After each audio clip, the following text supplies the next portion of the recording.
अरे वित्त मंत्री जी, उत्तर प्रदेश से आते हो, इतना भी हक नहीं कि पूरे बजट भाषण में एक बार उत्तर प्रदेश का नाम आ जाता। इतना अयोध्या से नफरत हो गई। अयोध्या से अवधेश जी क्या जीत गए, आप लोगों को इतनी नफरत हो गई कि एक भी उत्तर प्रदेश का एक बार भी नाम नहीं आया। सभापति महोदय, मेरी पार्टी के किसी भी मेंबर से हम नंबर कम कर लेंगे, टाइम, मेरा टाइम बढ़ा दीजिए, बढ़ा दीजिए, कोई भी मेंबर हमारे लिए दे देंगे टाइम। अरे यार, बेईमानी से जीता है तो ज्यादा ना बोलो, मालूम है कितने बड़े तीरंदाज हो। बेईमान हो, बेईमान हो, बेईमान हो, बेईमान हो, बेईमान हो। चुनाव में या जनता के बीच किया हुआ वादा अगर आप पूरा नहीं करते हैं तो वो भी एक सबसे बड़ा भ्रष्टाचार है। ये जो बीजेपी की एनडीए की सरकार है, ये सरकार पूरी तरह से गरीब विरोधी, किसान विरोधी, नौजवान विरोधी, बुनकर विरोधी, छात्र विरोधी, दलित विरोधी। श्री धर्मेंद्र यादव जी, धर्मेंद्र यादव जी।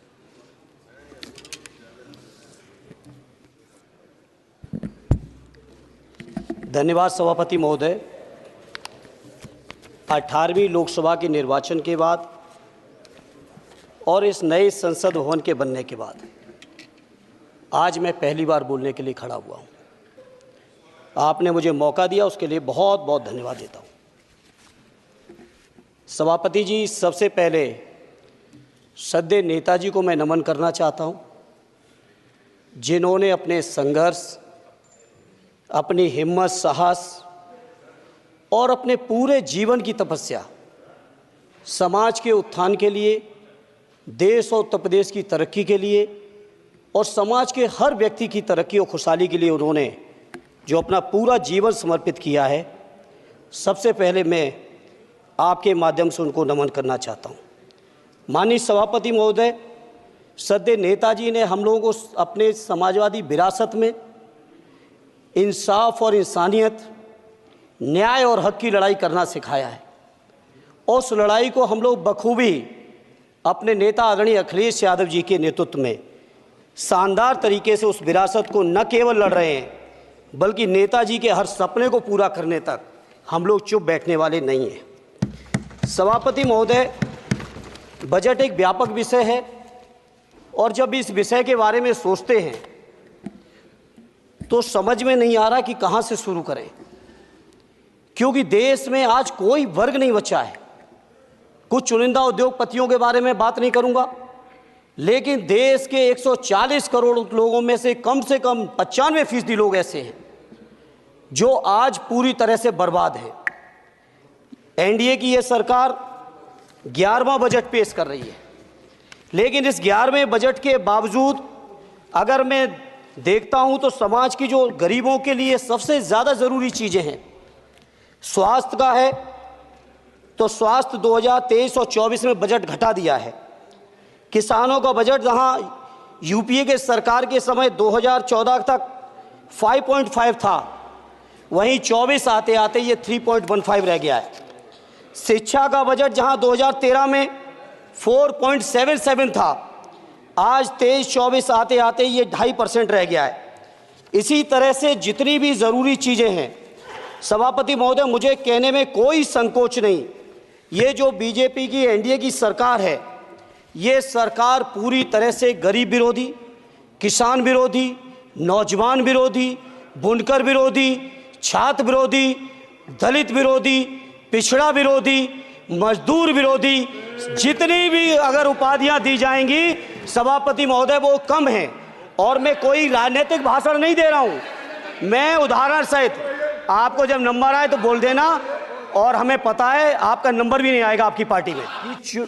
चुनाव में या जनता के बीच किया हुआ वादा अगर आप पूरा नहीं करते हैं तो वो भी एक सबसे बड़ा भ्रष्टाचार है। और उस भ्रष्टाचार में अगर किसी ने वर्ल्ड रिकॉर्ड बनाया है तो बीजेपी की और एनडीए की सरकार ने बनाया है।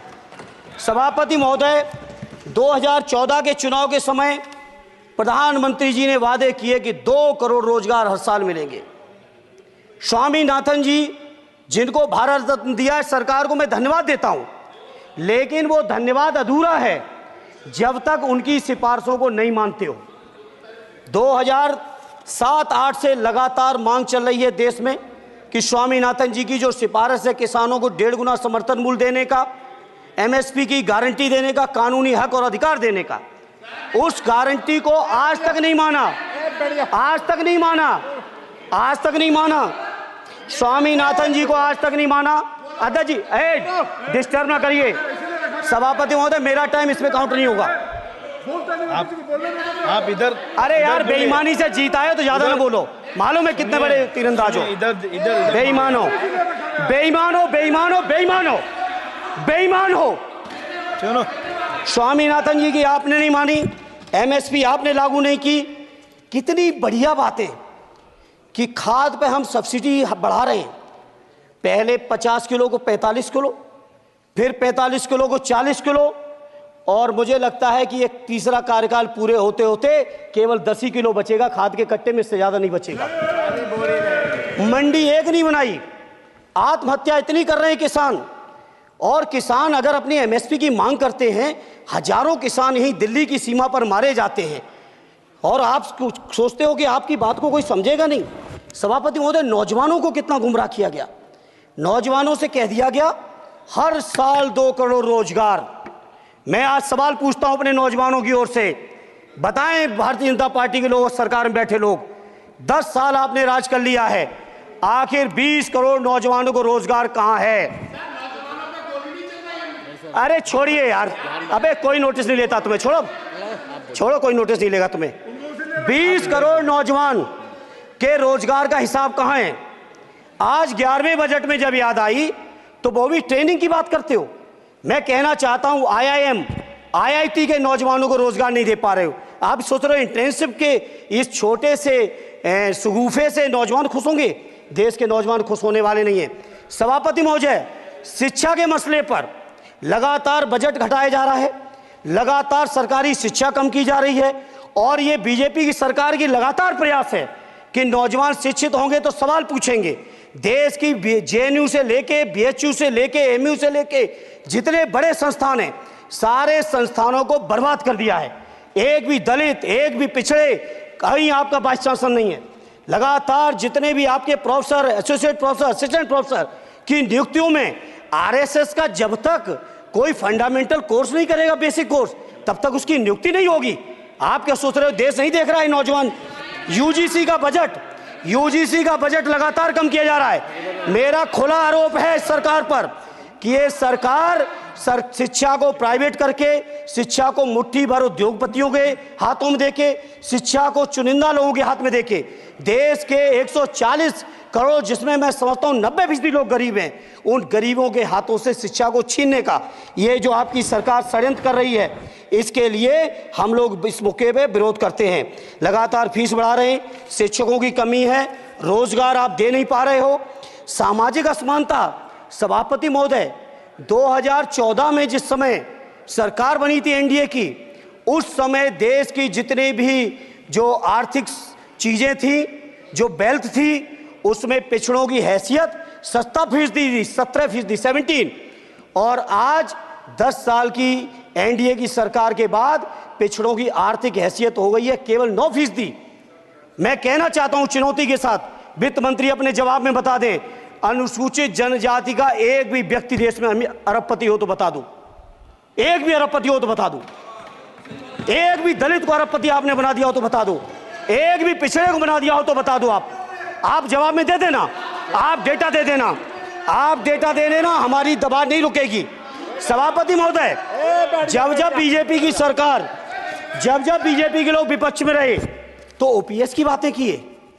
10 साल से आप सत्ता चला रहे हो, 11वां बजट पेश कर रहे हो, पूरा देश आज ओपीएस के लिए सरकारी कर्मचारी परेशान है, कहीं ओपीएस की चर्चा नहीं है, पुरानी पेंशन की कोई चर्चा नहीं है। सभापति महोदय, पुरानी पेंशन तो पुरानी पेंशन, हम मांग करते हैं, बहुत बड़े राष्ट्रभक्त आप बनते हो, मैं मांग करता हूं देश के पैरामिलिट्री फोर्सेस को आप पुरानी पेंशन दीजिए। मैं मांग करता हूं, आप राष्ट्रभक्त हैं ना, सीमा पे जो सुरक्षा कर रहे हैं, जो शहादत झेल रहे हैं, मेरी मांग है कि आप उनकी ओपीएस दीजिए। वो आप ओपीएस नहीं दे पाओगे। इसी तरह से सभापति महोदय, देश के अंदर बहुत से ऐसे संविदा कर्मचारी, एक से एक बढ़िया फार्मूला, अब कानूनन मंडल आयोग लागू हो गया, तो कैसे पिछड़े और दलितों को रोकें? तो संविदा कर्मी की प्राइवेट कंपनी, प्राइवेट आपने आउटसोर्सिंग कर दी। आउटसोर्सिंग के कारण से देश के सारे दलित, सारे पिछड़े, सारे आदिवासी आपकी सेवाओं से बाहर हो गए। उनके पास कोई कानूनी हक नहीं। तो ये जो आरक्षण को खत्म करने के तरह तरह के जो आप लोग षड्यंत्र अपना रहे हो, इस षड्यंत्रों को देश का जनमानस पूरी तरह से जान भी चुका है, पहचान भी चुका है। और इसीलिए उत्तर प्रदेश से तो आपको कर ही दिया है बाहर, देश से भी बाहर जल्दी करेंगे और हमारे साथी मिलकर दूसरे प्रांतों से भी बाहर करेंगे। इसी तरह सभापति महोदय, हम मांग करते हैं, आप सोचिए उत्तर प्रदेश अकेले के अंदर, देश के हालात मुझे नहीं पता और बदतर होंगे, अकेले उत्तर प्रदेश में 1000 से ज़्यादा शिक्षा मित्र आत्महत्या कर चुके। सभापति महोदय, कोई सरकार के कान पे जूं नहीं रेंग रही है। किसान आत्महत्या कर रहे हैं, इन्हें कोई मतलब नहीं। अनुदेशकों को तनख्वाह नहीं मिल रही है समय से, कोई मतलब नहीं। आंगनबाड़ी महिलाएं परेशान हैं, इनको कोई मतलब नहीं। सभापति महोदय, आपकी आशा बहुएं, आपकी ये रसोईया महिलाएं, आपकी आंगनबाड़ी, पंचायत सहायक, रोजगार सेवक, मैं समझता हूं सभापति महोदय यहाँ बैठे हर सदस्य के पास इनके क्षेत्रों का ये डेलीगेशन जरूर मिलता होगा और मांग करता होगा कि कम से कम हमारा मानदेय बढ़ाया जाए, हमें स्थायी किया जाए। सभापति महोदय, इसके लिए सभापति महोदय मेरी पार्टी के किसी भी मेंबर से हम नंबर कम कर लेंगे, टाइम, मेरा टाइम बढ़ा दीजिए, बढ़ा दीजिए, कोई भी मेंबर हमारे लिए दे देंगे टाइम। इसलिए सभापति महोदय, इन सभी समस्याओं के लिए मैं आपसे कहना चाहता हूं कि इनका समाधान करिए, और नहीं समाधान करेंगे तो अभी तो बैसाखी पे बन गए, बिहार और आंध्रा को पैकेज देखे फिर देश में कितने राज्यों को पैकेज दे पाओगे। अरे वित्त मंत्री जी, उत्तर प्रदेश से आते हो, इतना भी हक नहीं कि पूरे बजट भाषण में एक बार उत्तर प्रदेश का नाम आ जाता। इतना अयोध्या से नफरत हो गई, अयोध्या से अवधेश जी क्या जीत गए, आप लोगों को इतनी नफरत हो गई कि एक भी उत्तर प्रदेश का एक बार भी नाम नहीं आया। सभापति महोदय, इसे मैं आज इस मौके पर सभापति महोदय देश के गरीबों, किसानों, नौजवानों, व्यापारियों, बुनकरों सभी की ओर से कहना चाहता हूं, ये बजट देश विरोधी बजट है। कुछ समस्याओं के लिए सभापति महोदय संवेदनशीलता के साथ मैं कहूंगा सरकार को विचार करना चाहिए। श्रद्धेय नेताजी जब रक्षा मंत्री थे, उन्होंने व्यवस्था दी थी कि देश के अंदर जो भी सैनिक शहीद हुए हैं उनको ससम्मान उनके घरों पे जाके राष्ट्रीय सम्मान के साथ उनकी अंत्येष्टि हो। मैं उन्हीं की परंपरा को आगे बढ़ाते हुए एक और मांग करता हूं सभापति महोदय कि जो हमारे शहीद जिनकी अंत्येष्टि स्थल जहां कहीं भी बना हो, जिस भी परंपरा से बना हो, अरे आपको कुछ नहीं पता है, अरे यही तुम्हारे सैनिकों के लिए यही तुम्हारा भाव है। सभापति महोदय, आप बोले सर। सभापति महोदय, मेरा अनुरोध है अग्निवीर की योजना खत्म की जाए। ये 4 साल के सैनिक से देश की उतनी मजबूत रक्षा नहीं हो सकती। नौजवानों को गुमराह करके केवल 4 साल, उन्हें दो ना 60 साल तक रिटायरमेंट, 4 साल बाद वो कहाँ नौकरियां ढूंढेंगे। इसे मेरी मांग है अग्निवीर की योजना खत्म की जाए। साथ ही साथ मेरी एक मांग और है कि जो शहीदों की शहादत स्थल है उसको शहीद स्थल के तौर पर डेवलप करने के लिए केंद्र सरकार को अतिरिक्त बजट देना चाहिए। मैं नहीं समझता हूँ इसमें किसी को कोई दिक्कत होनी चाहिए। इसी तरह सभापति महोदय, बातें बहुत लंबी लंबी की जाती हैं, थोड़ा सा मैं अपने क्षेत्र के बारे में कहूँगा। आदरणीय हमारे नेता माननीय राममूर्ति वर्मा जी ने भी कहा है, माननीय लालजी वर्मा जी ने भी, जो बाढ़ की समस्या है, जो समस्या बिहार में है नेपाल से पानी छोड़ने की, वही समस्या उत्तर प्रदेश की भी है। और विशेषकर पूर्वी उत्तर प्रदेश में अगर आप चलिए तो खीरी से शुरू करेंगे, पीलीभीत खीरी से लेके पूरा आप चले जाइए और एकदम कुशीनगर बॉर्डर तक, बिहार बॉर्डर तक पूरी की पूरी समस्या है। घाघरा जब आती है तो मैं समझता हूँ इन जिलों के लाखों लोगों को तहस नहस करके चली जाती है। जितना विकास होता है सभापति महोदय, बरसात के समय वो सारा का सारा विकास पूरी तरह से खत्म हो जाता है। इसलिए मेरी मांग है केंद्र की सरकार से कि बजट आप पास कर रहे हो तो कम से कम उत्तर प्रदेश इतनी नफरत ना करो।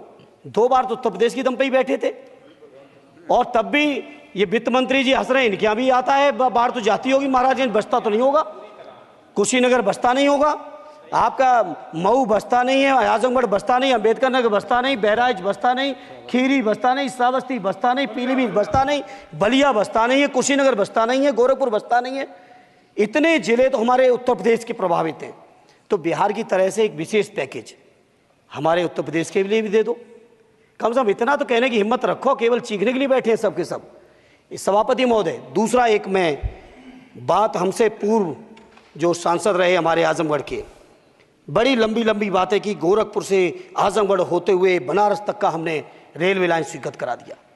सभापति महोदय, मैंने जब पता किया अधिकारियों से, तो सच्चाई ये है कि अभी उस पर एक भी पैसे का बजट का आवंटन नहीं है। नहीं है बजट का आवंटन।